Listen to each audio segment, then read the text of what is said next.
सर्वोदय नमस्कार बच्चों, कैसे हैं आप लोग। चलिए ठीक रहिए, यही शुभकामना है मेरी। आज हम लोग अशोक वाजपेयी द्वारा रचित आविन्यो शीर्षक पाठ के बारे में जानेंगे।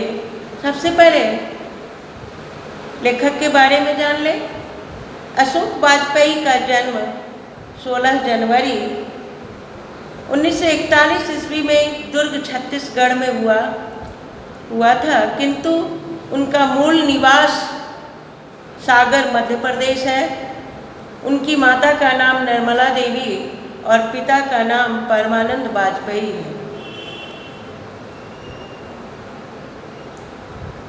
वे कई प्रशासनिक पदों पर भी रहे। महात्मा गांधी अंतर्राष्ट्रीय हिंदी विश्वविद्यालय के प्रथम कुलपति पद से सेवानिवृत्त हुए। वे दिल्ली में भारत सरकार की कला अकादमी के निदेशक भी रहे। उन्हें पुरस्कार भी प्राप्त हुआ। दयावती मोदी कविशेखर सम्मान पुरस्कार, उसके बाद अशोक वाजपेयी को साहित्य अकादमी पुरस्कार और फ्रेंच सरकार का officer of the order of cross 2004 सम्मान आदि प्राप्त हो चुके हैं। उसके बाद इस पाठ के माध्यम से उन्होंने बताया है कि आविन्यो नामक गद्य एवं कविता के सृजनात्मक संग्रह से संकलित है। इसी नाम के संग्रह में उनकी सृजनात्मक गद्य की कुछ रचनाएं और कविताएं हैं, जिनमें से दोनों विधाओं की 2 रचनाओं के साथ पुस्तक की भूमिका भी किंचित संपादित रूप में यहाँ प्रस्तुत है। आविन्यो दक्षिण फ्रांस का एक मध्ययुगीन ईसाई मठ है, जहाँ लेखक ने 21 दिनों तक एकांत रचनात्मक प्रवास का अवसर पाया था। प्रवास के दौरान लगभग प्रतिदिन गद्य और कविताएं लिखी। इस तरह हिंदी ही नहीं, भारत से भिन्न स्थान और परिवेश के एकांत प्रवास में एक निश्चित स्थान और समय के अनुबंध मानस के सृजनात्मक अनुष्ठान का साक्षी यह पाठ एक वैश्विक जागरूकता और संस्कृति बोध से परिपूर्ण रचनाकार के मानस की अंतरंग झलक पेश करते हुए यह दिखाता है कि रचनाएं कैसे रूप आकार ग्रहण करती हैं। कोई भी रचना महज एक शब्द व्यवस्था भर नहीं होती। उसकी निर्माण प्रक्रिया में रचनाकार की प्रतिभा, उसके जटिल मानस के साथ स्थान और परिवेश की भूमिका भी महत्वपूर्ण होती है। उसके बाद हम लोग आविन्यो, अभी तक हमने लेखक के बारे में जाना और पाठ में क्या है उसके बारे में जाना। अब लगभग 10 वर्ष पहले पहली बार आविन्यो गया था। ये कौन बोल रहा है? लेखक बोल रहे हैं। दक्षिण फ्रांस में रोन नदी के किनारे बसा एक पुराना शहर है, जहाँ कभी कुछ समय के लिए पोप की राजधानी थी और अब गर्मियों में फ्रांस और यूरोप का एक अत्यंत प्रसिद्ध लोकप्रिय रंग समारोह हर वर्ष होता है। उस वर्ष वहाँ भारत केंद्र में था। पीटर ब्रूक का विवादास्पद महाभारत पहले प्रस्तुत किया जाने वाला था और उन्होंने मुझे निमंत्रण भेजा था। पत्थरों की एक खदान में आविन्यो से कुछ किलोमीटर दूर वह भव्य प्रस्तुति थी। सच्चे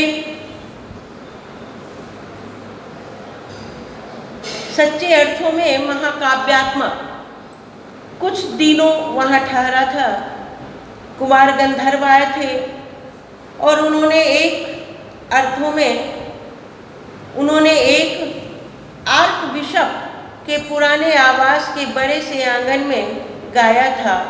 एक बंदिश भी याद है, द्रुम द्रुम लता लता।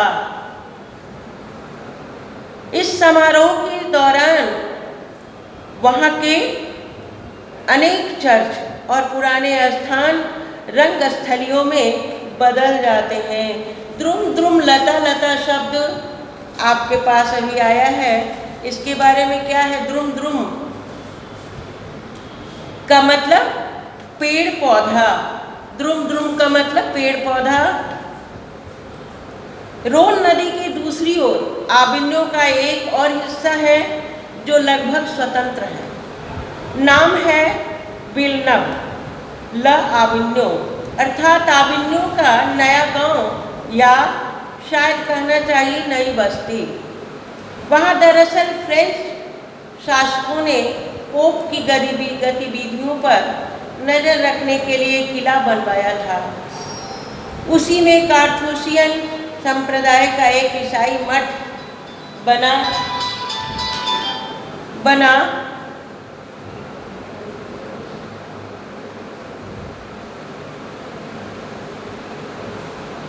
था। 14वीं सदी से फ्रेंच क्रांति तक उसका धार्मिक उपयोग होता रहा। यह संप्रदाय मौन में विश्वास रखता था। सारा स्थापत्य एक तरह से मौन का ही स्थापत्य था। क्रांति होने पर इस स्थान और उसकी सभी इमारतों पर साधारण लोगों ने कब्जा कर लिया और वे उसमें रहने लगे। इसी सदी की शुरुआत में तो ला शत्रुज के जीर्णोद्धार की शुरुआत हुई और धीरे धीरे अधिकांश पुराने स्थानों पर इमारतों को वापस खरीदकर उनका बहुत संवेदनशील और सुधर जीर्णोद्धार कर उन्हें यथासंभव पहले जैसा करने की सफल कोशिश की गई। जो ईसाई मठ के बारे में चर्चा की गई है उसे अच्छा बनाने का, सुधर जीर्णोद्धार करने के बारे में कोशिश की गई। उसे एक संक्षिप्त संरक्षित स्मारक बनाए रखने में भी एक कोशिश की गई। एक कलाकेंद्र की स्थापना भी की गई। इन केंद्रों में उन दिनों रंगमंच और लेखन से जुड़ा कार्यक्रम भी होता था। रंगकर्मी, रंग संगीतकार, अभिनेता, नाटककार आदि वहाँ आते थे और पुराने ईसाई संतों के चैम्बर्स में कुछ अवधि के लिए रहकर सारा समय अपना रचनात्मक काम में बिताते हैं। दो कमरों के चैम्बर सुसज्जित हैं। उसमें फर्नीचर 14वीं सदी जैसा है, पर सर्वथा आधुनिक रसोई घर और नहान घर है। एक अत्याधुनिक संगीत व्यवस्था भी है। चैम्बरों के मुख्य द्वार कब्रगाहों के चारों ओर बने गलियारों में खुलते हैं, पर पीछे आंगन भी है और पिछवाड़े से एक दरवाजा भी। सप्ताह के 5 दिनों में शाम को सबको एक स्थान पर रात का भोजन करने की सुविधा है। बाकी हर दिन का नाश्ता और दोपहर का भोजन अपनी सुविधा से जहाँ चाहें वहाँ अपने ही चैम्बर में खुद बनाकर कर लें। दिन में औसतन 50 सैलानी यह जगह देखने आते हैं। अन्यथा बेहद शांत और नीरव स्थान है। बिल्कुल शांत जगह है जहाँ पर लिखने पढ़ने के लिए लेखक आए हुए हैं। वहीं पर लिखा पढ़ा भी जाया जा सकता है। लिखने पढ़ने का स्थान तो शांत होना ही चाहिए। विल्नव का एक छोटा सा गांव है जहाँ एक पुस्तकों और पत्रिकाओं को स्टोर, एक कब्रगाह, कई रेस्तरां और बार आदि हैं। आविन्यो और आसपास के अन्य शहरों कस्बों से बस व्यवस्था सुलभ है। फ्रेंच सरकार के सौजन्य से ला सत्रुज में रहकर अपना कुछ काम करने का एक न्योता मुझे पिछली गर्मियों में मिला था। तब नहीं जा पाया, लेकिन अवधि मिलने पर 1 महीने तक वहाँ रहा। लेखक उस समय क्या ले गए थे? अपने साथ हिंदी का टाइपराइटर, 3-4 पुस्तकें और कुछ संगीत के टेप्स भी ले गया था। सिर्फ अपने रहने का और लिखने का और भी जो सामान जो लिखने पढ़ने से संबंधित था वो ले गया। वहाँ पर जब गए, बिल्कुल शांत वातावरण था वहाँ का, उन्हें कोई अनुभव नहीं था। कुल 19 दिनों में 35 कविताएं और 27 गद्य रचनाएं लिखी गई। आविन्यो फ्रांस का एक प्रमुख कला केंद्र है। पिकासो की विख्यात कृति का शीर्षक है ल मादा मोजेल द आविन्यो। कभी अति यथार्थवादी का मतलब सच्चाई। कवित्रयी आंद्रे रेने शाह और पाल एलुआर ने मिलकर लगभग 30 संयुक्त कविताएं आविन्यो के में साथ रहकर लिखी थी। ला सत्रुज के निदेशक ने जब इस पुस्तक की सामग्री देखी थी तो उन्हें इतनी अल्पावधि में इतने काम पर अचरज हुआ था। अचरज मुझे भी कम नहीं है। वे सुंदर निविड़ सघन सुनसान दिन और रातें थीं। भय, पवित्रता और आसक्ति से भरी हुई थी। यह पुस्तक उन सब की स्मृति का दस्तावेज पाते बहुत सा गवाते हैं। ला सत्रुज में जो पाया उसके लिए गहरी कृतज्ञता मन में है और जो गवाया उसकी गहरी पीड़ा भी है। उसके बाद एक कविता इसमें लिखी गई है, प्रतीक्षा करते हैं पत्थर। किसी देवता या काल की नहीं, पता नहीं किसकी प्रतीक्षा करते हैं पत्थर। धीरज से रेशा रेशा झड़ते हुए, सिरा सिरा छिलते हुए प्रतीक्षारत रहते हैं पत्थर। मेघ गिरता है, सूखी पत्तियां, धूप गिरती हैं आवाजें। भाए भाए करता रात का बयावान और अंधेरा अपने अभेद्य हृदय में कोई प्राचीन धुन दोहराते हुए प्रतीक्षा में बैठे रहते हैं पत्थर। हरे सपने, भूरी पहेलियां, पीला पड़ता समय, छीजती भाषा, आदिम अंधेरा सब घेरता है पत्थरों को, पर अपलक बाट अगोरते एक बेहद्दी चौगान में खड़े रहते हैं पत्थर। बिना माथा झुकाए प्रार्थना करते हैं पत्थर। बिना पसीजे कामना करते हैं पत्थर। बिना शब्द कविता लिखते हैं पत्थर। पता नहीं किसकी प्रतीक्षा करते हैं पत्थर। प्रतीक्षा करते हैं पत्थर, ये कविता लिखी गई। उसके बाद कहा कि नदी के किनारे भी नदी है। यहाँ पास में ही रोन नदी है। इस तरफ विलनब और दूसरी तरफ आविन्यो। अभी नहीं, पर पिछले वर्ष हम बहुत देर तक उसके तट पर बैठे थे।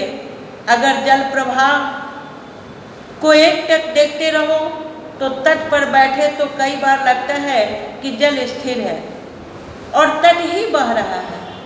नदी तट पर बैठना भी नदी के साथ बहना है।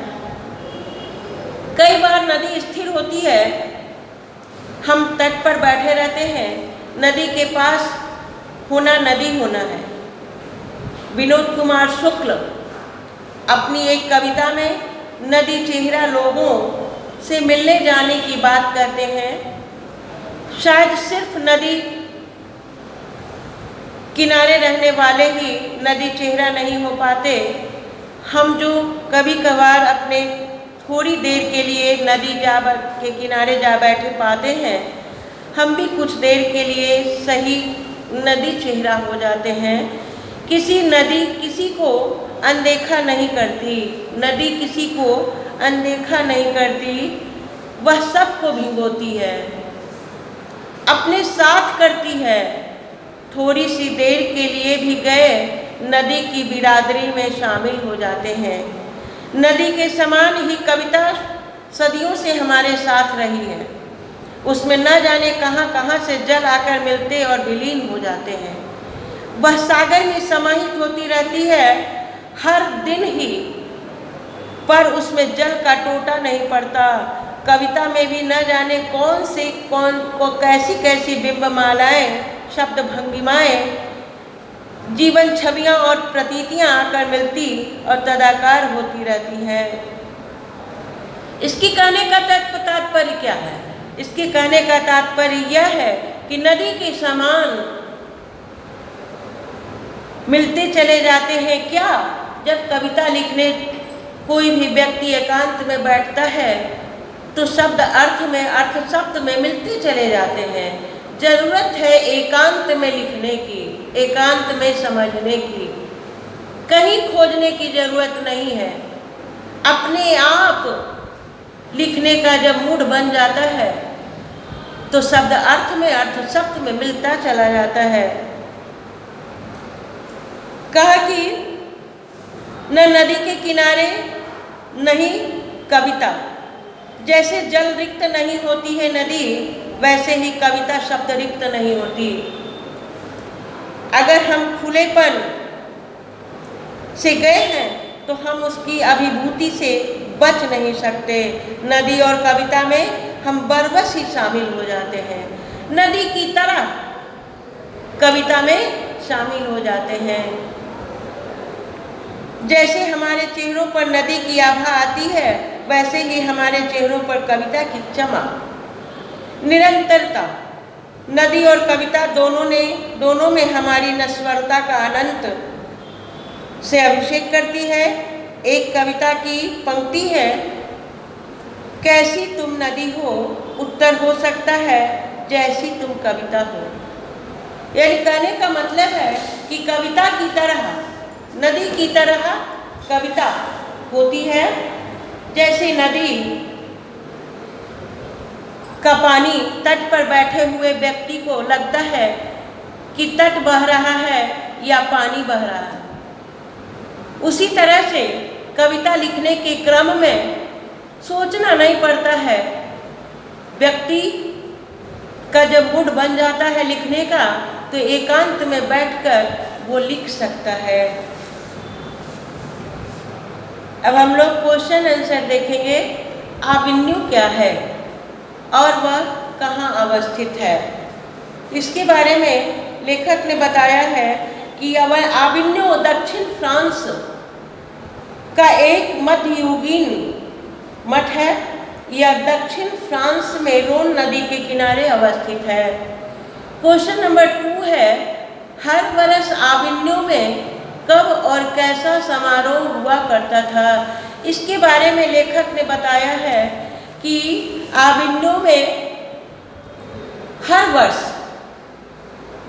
गर्मियों में फ्रांस और यूरोप का एक अत्यंत प्रसिद्ध तथा लोकप्रिय रंग समारोह हुआ करता था। क्वेश्चन नंबर 3 है, लेखक आविन्यू किस सिलसिले में गया था? वहाँ उसने क्या देखा और क्या सुना? इसके बारे में लेखक ने बताया है कि आविन्यू पीटर ब्रूक का विवादास्पद महाभारत की प्रथम प्रस्तुति के लिए गया था। इस समारोह में शामिल होने के लिए उसे आमंत्रित किया गया था। उस वर्ष वहाँ भारत केंद्र में था। पत्थर की खदान में महाकाव्यात्मक और भव्य प्रस्तुति की गई। कुमार गंधर्व एक आकर्षक बड़े आंगन में द्रुम द्रुम लता लता गीत को गाया था। इस समारोह के दौरान लेखक ने वहाँ के अनेक चर्च और पुराने स्थान को रंगस्थलियों में बदलने का सौंदर्य देखा था। क्वेश्चन नंबर 3 है ला सत्रुज। क्वेश्चन नंबर 3 लेखक आविन्यो। Question number 3। Question number 4। Question number 4 है कि ला सत्रुज क्या है और वह कहाँ अवस्थित है, आजकल उसका क्या उपयोग होता है। उसके बारे में लेखक ने बताया कि ला सत्रुज कार्थूशियन संप्रदाय का ईसाई मठ है। वह रोन नदी के दूसरी ओर आविन्यो का एक स्वतंत्र भाग विलनप आविन्यो अर्थात आविन्यो का नया गांव या नई बस्ती है, जहां फ्रेंच शासकों ने पोप की गतिविधियों पर नजर रखने के लिए किला बनवाया था। आज उसका उपयोग रंगकर्मी, रंग संगीतकार, अभिनेता, नाटककार वहाँ अपना रचनात्मक कार्य करने में बिताते हैं और इसी काम में उसे उपयोग में लाया जाता है। क्वेश्चन नंबर 5 है कि ला सत्रुज का अंतरंग विवरण अपने शब्दों में प्रस्तुत करते हुए यह स्पष्ट कीजिए कि ला सत्रुज ने उसके स्थापत्य को मौन स्थापत्य क्यों कहा है। इसके बारे में लेखक ने बताया है कि आविन्यो नई बस्ती में किला का निर्माण किया गया था। उसी में ला सत्रुज नामक कार्थूशियन मठ, कार्थूशियन संप्रदाय का एक ईसाई मठ है। 14वीं सदी से फ्रेंच क्रांति का धार्मिक उपयोग होता रहा है, अतः संप्रदाय मौन में विश्वास रखता था यह मठ, इसलिए सारा स्थापत्य मौन का सूचक था। इसी कारण लेखक ने इसे मौन का स्थापत्य कहा है। क्वेश्चन नंबर 6 है आविन्यो क्या साथ लेकर गया था लेखक और वहाँ कितने दिनों तक रहा, लेखक की उपलब्धि क्या थी वहाँ पर। तो आविन्यो क्या साथ लेकर गया था, तो वहाँ पर लिखा है कि वो लेखक वहाँ पर हिंदी टाइपराइटर, 3-4 पुस्तकें और कुछ संगीत के टिप्स लेकर गया था। और वहाँ क्या क्या किया, लिखा है कि कितने दिनों तक रहे और लेखक की उपलब्धि क्या रही। वहाँ पर वे 19 दिनों तक रहे और 35 कविताएं और 27 गद्य कविताएं वहाँ पर लिखी थी। और कहा क्या उपलब्धि क्या रही, लेखक ने 35 कविताएं और 27 गद्य रचनाएं लिखी। ये उपलब्धि से कुछ कम नहीं है, यही उनकी उपलब्धि थी। क्वेश्चन नंबर 7 है प्रतीक्षा करते हैं पत्थर शीर्षक कविता में कवि क्यों और कैसे पत्थर का मानवीकरण करता है। इसके बारे में बताया गया है कि प्रतीक्षा करते हैं पत्थर शीर्षक कविता में कवि वैसे पत्थर का मानवीकरण किया है जो सदा शून्य भाव में रहता है। वह पत्थर सारे प्राकृतिक झंझावात मतलब प्राकृतिक जितने भी आंधी तूफान आते हैं सबको सहते हुए उस व्यक्ति की प्रतीक्षा में लीन रहता है जो इस मौन पत्थर के मनोभाव का शब्द चित्र खींचकर एक ऐसा स्वतंत्र और स्वरूप प्रदान कर देता है जो युग पर्यंत उसकी चर्चा होती रहती है। अतः कवि के कहने का भाव यह है कि सृजनात्मक प्रतिभा द्वारा एक ऐसी रचना कर लेता है जो उस विषय के महत्व को बढ़ा देती है। तात्पर्य यह है कि कवि पत्थर के समान दृढ़ता दिखाता है और सच्चाई को उद्घाटित करता है। क्वेश्चन नंबर 8 है, आविन्यों के प्रति लेखक कैसे अपना सम्मान प्रदर्शित करते हैं। इसके बारे में लेखक ने बताया है कि यह वही स्थान है जो फ्रांस का एक प्रमुख कला केंद्र रहा है। पिकासो की विख्यात कृति का शीर्षक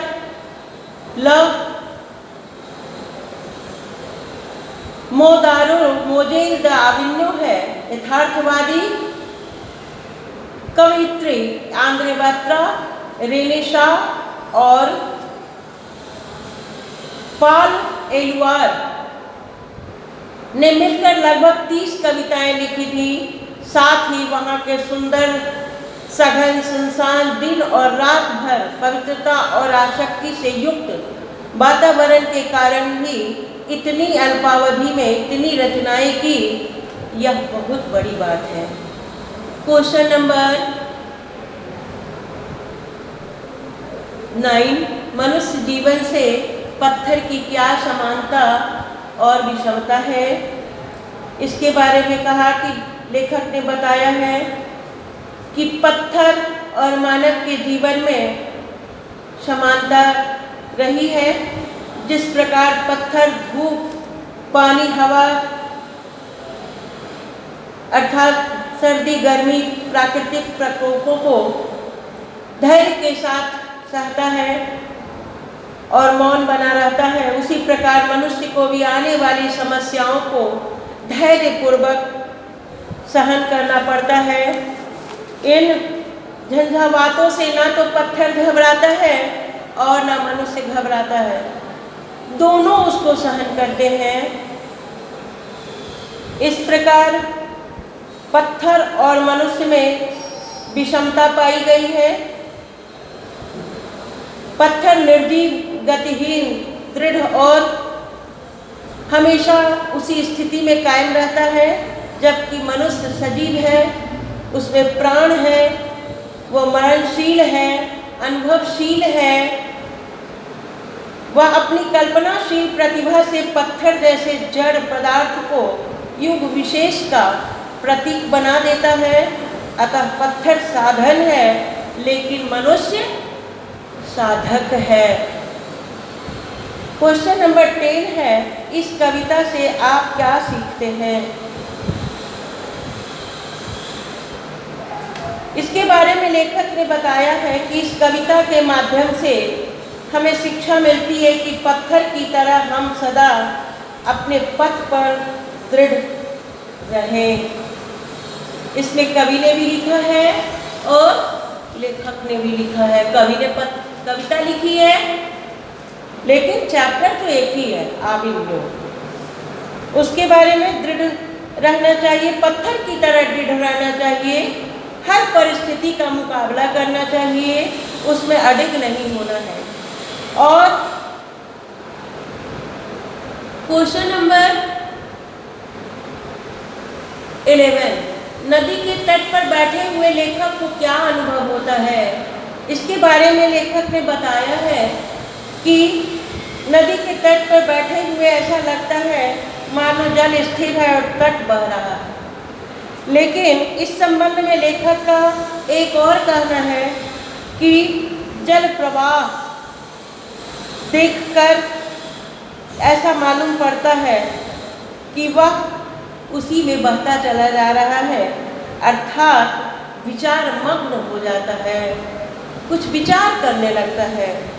जिस कारण तट पर वह बहता हुआ प्रतीत होता है, उसी तरह कविता के साथ भी वह बहने लगता है, शब्द अर्थ में और अर्थ शब्द में बहने लगता है।